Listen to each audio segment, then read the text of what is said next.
Where do you think of your business ideas? That particular one, the storage unit, for those that really want boring, it's spelt storage, STORIJ, and it's effectively just a big cabinet on stilts. Yep. The idea is someone's got their garage or parking space that wants some storage space in their house. They don't want to rent a big yellow self-storage unit off-site and they've got to go and drive to it. Yeah. They can literally park their car, the bonnet goes underneath this unit and the box sits basically above the bonnet of the car. And I wanted that for me. I had all these parking spaces, all these bloody cars, and far too much crap actually that comes with them. You know, your spare exhaust, your airbox, your winter tires, whatever it is. Yeah. You know, your car covers, your chargers, whatever it is. And sometimes you don't just want to leave it on the floor in your parking space because it gets covered in crap. People steal stuff. Yeah, of course. So I wanted somewhere to put that stuff. And then I was like, well, actually, I've got suitcases and whatever bulky crap lying around in my apartment, my house. Put it there. Yeah, and I've got, 2 by 4 meters squared that's literally just got a car in it, but you own the air above it. You have the space above the car. The whole thing, isn't it? Yeah, you've got all of it. And whereas if you've got a supercar, I mean, you could probably fit 2 more cars on top of that supercars in that way. So you've got a lot of space. Got loads of space. So I just thought, do you know what? Let's see if it's out there. And I managed to find somewhere that would do something similar, tweak the design, and I thought I'd launch it at Autosport. Actually, although we launched it with a supercar, it's not really aimed at supercar people. It's aimed at people that have apartments, kids, skis, bikes, bags. Any car. Just any car at all. Yeah. And we made it height adjustable, so you can stick a Range Rover underneath it. Oh, is it? We actually tested it with my Defender, which has got like the highest bonnet pretty much of anything you can buy, give or take. So is that business still going then? So we packed it up and paused it. Yeah. There was 3 of us in the business, and one of the guys in the business, let's just say he wasn't particularly... But there was communication issues between all 3 of us. We were all to blame. And the price of steel went through the roof, and we were actually importing them from the Far East. COVID ruined everything. A load of the stuff that we bought from the supplier arrived damaged. We had problems with the place we were storing the flat packed units. You name it, everything went wrong in the chain. And I thought, I don't need this headache. We've sold a couple. We've come out flat. I've got no skin in the game anymore. I don't care. I need to just put my time into other stuff. And we kind of just put it on hiatus.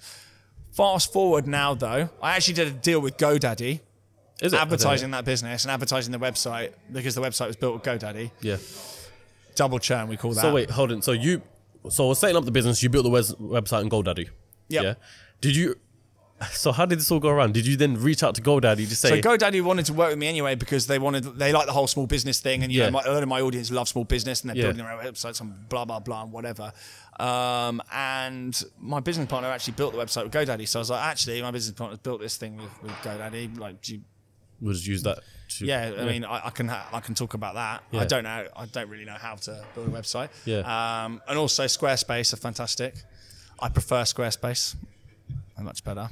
How do you get these brand deals? And I'm asking for myself mainly because I see all these brand deals like Squarespace, GoDaddy, Wix. Let's not forget any of them. How long have you got? I've got loads of time. But all these brand deals, right? How do you go about getting them? A lot of them reach out to me. Yeah. And then sometimes I'll see a brand working with a creator that has a similar audience to me. Yeah. And I'll reach out and be like, hey guys, my audience would love what you do. You're clearly trying to reach these sorts of people. I've got a load of great eyeballs, mainly just rich blokes and blokes that want to be rich and blokes that are somewhere between being rich and trying to be rich. Yeah. Aspirational, they like nice things. Holler at your boy. Like I said, my audience do tend to love building websites and they do like business. Squarespace, holler. I'll put you in touch. I'll put you in touch with the guys that work with them because I've just renewed for a 3rd year with Squarespace and they're great. My audience use my code hand over fist. These brands don't extend these deals if it's not relevant to your audience. If your audience don't care and they don't click the link and they're not signing up, then the brands can see it. They track everything. So if it doesn't work, they don't come back. Yeah, they sign for a 3rd year. So do you think with the quality of the brands that you work with, also other brands look at that quality and be like, okay, cool, he's working with eBay, for example? Definitely, these days, and it hasn't always been the case. I think in the past 2-3 years it's really picked up. But when I did that Harrods campaign, I had that was just Instagram, isn't it? Yeah, Instagram and Facebook, and they ran a nationwide advertising campaign with that, and they put loads of usage behind it. Yeah, absolutely loved working with them. It was kind of a dream campaign, really.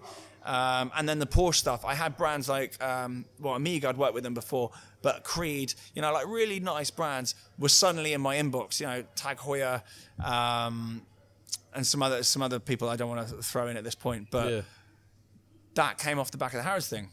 That's crazy. I assume, because it kind of got sort of, there was a little spike around that. So, around. Yeah, very definitely, brand alignment. Yeah. But if you start punting out terrible watch brand ads, yeah, you can do a cash grab, but would then IWC come in and go, we want to work with you because we've seen you working with X person, whatever, you know. Yeah.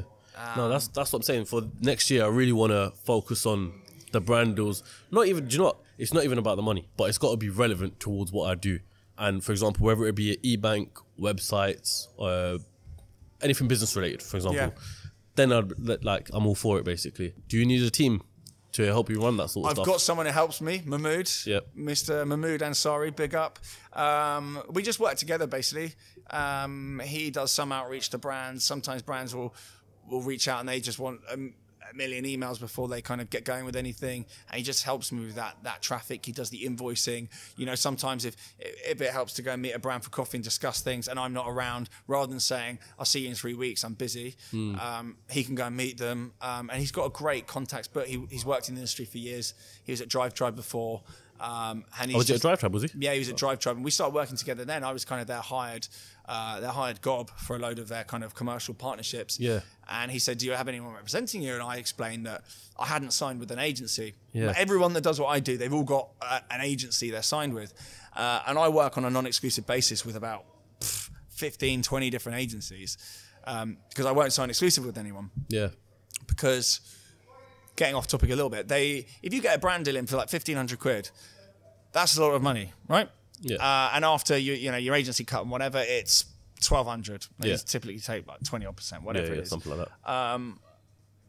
But that agency, a lot of the time, to make them 300 quid, that particular account executive that's, you know, working for you and 5 other influencers, they don't want to spend a week of their time trying to make them 200 quid, or their firm 200 quid, of which they presumably get a performance related cut of that. So out of a 1,500 quid brand deal, someone that's, you know, not only huge bucks as an account executive, they're not going to want to slave away trying to make themselves maybe 50 quid.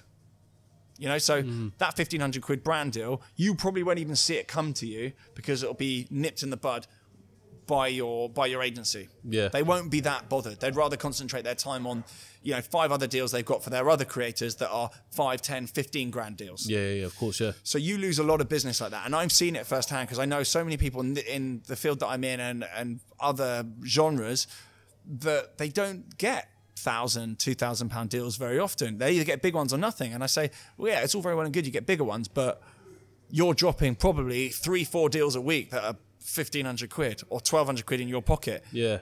That's a churn. Yeah, that's still a lot of money. That's absolute churn. Yeah, it's like $4,000 a week. Yeah. You're dropping because some agency person can't be bothered. Now, Mahmood and I don't work like that. We will take the brand if it fits and it's moral and it's legal. Yeah. Hit it, go again, turn it around, go again, produce results for the clients, bang it out, go again, get a good working relationship with the brand that's come in or their agency. And then they'll probably bring you a bigger deal down the line because they've trusted you with a small one. You've knocked it out of the park. You've over-delivered. You've got a load of conversions. You give them all their insights, give them all the conversions. You send it back to them and they go, these guys are the nuts. Yeah, they're sick. We go again. We've got a 15 grand brand deal. Let's Bosh. go. Or the client that you just worked with wants to do more. Yeah. And that's how you do it. Rather than going, 200 quid commission, can't be bothered, which is what happened. So I haven't signed with anyone exclusively. Moon and I work together. He will answer emails at 3 a.m. Yeah. If we have to jump on a call 4 a.m, we're both up working. He's absolutely relentless. I'm relentless. And we've just got a great working relationship. He can be super blunt with me. He'll say, Tom, you messed that up. Like, sort it out. Yeah. You're late with this. Just like, honest what with are you each playing other. at? You're pissing people off. Yeah. Keep it real with each other. Get on with it. Yeah. I can't keep stringing people along on this deal, that deal, whatever. So, yeah, it works really well. And, you know, he's bought an Audi R8 off the back of it. You know, he's got a Q8. He's doing really well out of it. And, you know, the brands we work with are really happy. Agencies are happy. Everyone's a winner. So yeah, maybe just get Mahmood on the podcast as well. That'll be a good one. Yeah, get Mahmood in the pot. Yeah, he'll charge you. I'm not sure you can afford him for the day. Not that I'm being paid. You can pay me if you want. I was going to ask just a quick one off the back of the brand deals. Have you ever worked with a brand that's let's just say you've put out the ad and you've had to take it off for whatever reason. I'll give you an example. In my case, I worked with a brand deal once. It was not fintech. It was like a financial platform. They were going in a big. I think you might have done one as well. And I didn't, but I mentioned it when it went out, and I didn't throw them under the bus.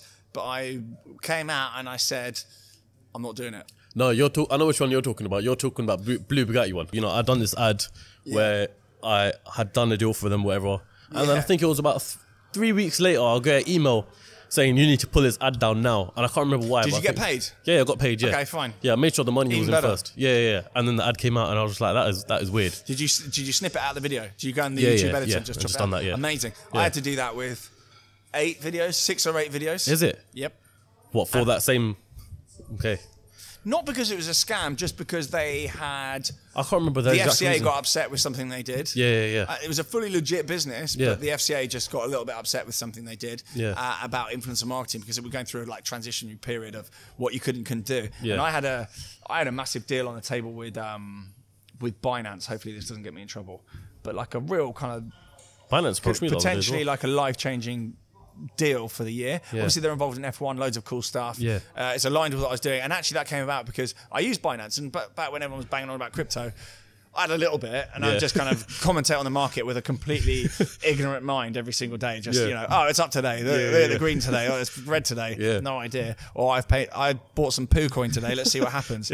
But I'd use Binance, and Binance would be my screenshot whenever I was illustrating anything. Yeah. Not coin pumping, literally just showing. I'm bored in lockdown like everyone, just laughing at crypto like everyone else. Yeah. And Binance got hold of this, and they wanted to work with me, and they would do stuff with the Alpine F1 team, and there was some stuff on the table that's really, really exciting. But then the landscape changed with how influencers work with financial institutions and exchanges and whatever. And part of that was free trade, which fell out of bed a little while after that, actually. Yeah. Once the Binance thing went to pot, I then was like, fine, I'll work with free trade. So all the Lannister stuff, was this before all of that? When was Lannister?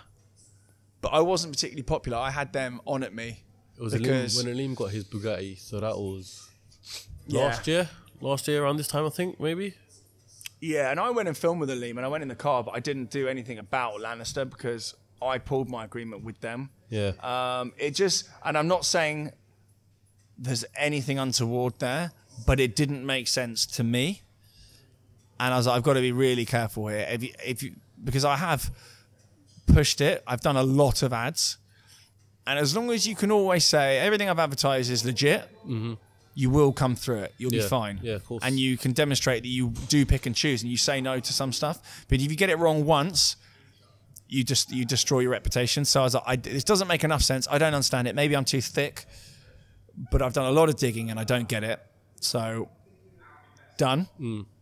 And I got a lot of people asking, why did you pull it? And I had to be really diplomatic, because you don't want to be sued for defamation. Yeah, of course. And I don't know who's behind Lannister. I don't know who I'm going to be annoying. I was trying to be diplomatic about it, but I just physically didn't understand what's going on. But I pulled that deal. But it was basically the fee was shares.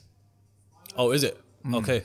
So you got shares in a business, and the way they structured it, they gave you kind of Monzo's trajectory, how they got rose to the valuation they were at the time, and what those shares, if Lannister copied the same trajectory, what your shares would be worth. And I think my shares that we kind of agreed on would have been worth, I don't know, $250,000, something like that.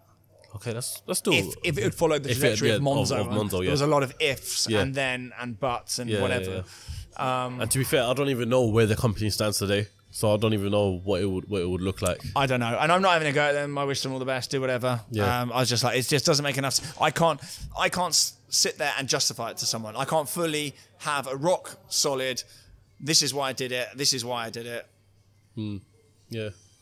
So.